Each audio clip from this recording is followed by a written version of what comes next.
কথা বলার কারণে আপনারা রোগীদের হেনস্থা করছেন। আপনাদের নার্সরা রোগীদের হেনস্থা করছে কেন? আচ্ছা, আপনাদের কাছে একটু সহযোগিতা চেয়েছি আপনাদের বিষয়ে। আমরা কিন্তু ফোনে ভাই আমি বলেছি এই কথা একবার যেহেতু শেষ হয়ে গেছে আর বলবো না। সরি একটা ব্যাপার বারবার রিপ্লাই করব না। সরি ভাইয়া, আমি বারবার বলেছি আমাকে কখনো অ্যাটাক করেছেন আপনারা। হাসপাতালের পরিচ্ছন্নতা করুন, সামনে দাঁড় করান, আমরা হেল্প করি প্লিজ।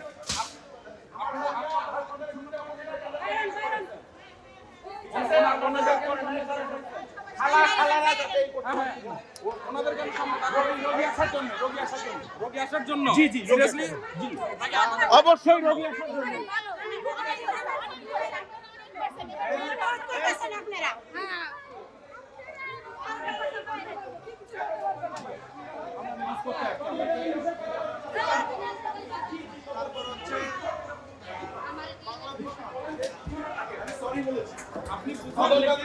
আপনারা ভিডিও করতে থাকেন। আপনি আলাদের কেন সামনে দাঁড় করাবেন? আলাচ্ছেন কেন?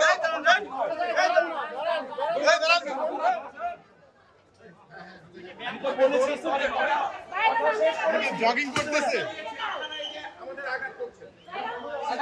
আপনি দ্বারা সুন্দরভাবে কথা বললে তো ভাই হয়ে যায়। আমি কেন কথা বলবো? একটা তদন্তাধীন বিষয়ে কেন কথা আপনি বলবো? আলাদের কেন সামনে দাঁড় আমি করাইছেন? কাউকে দাঁড় করাইনি। এটা কি তদন্তাধীন? আমি কারো কিভাবে এমন করে কই? আমি কি দাঁড়াতে বলছি? এটা কিভাবে দাঁড়াতে বলছি? রোগী ঢুকতে দিছে।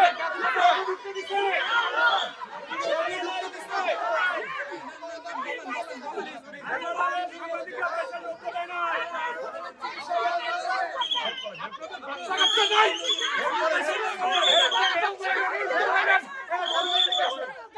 আপনি তো রোগী, আপনি তো দেখছেন।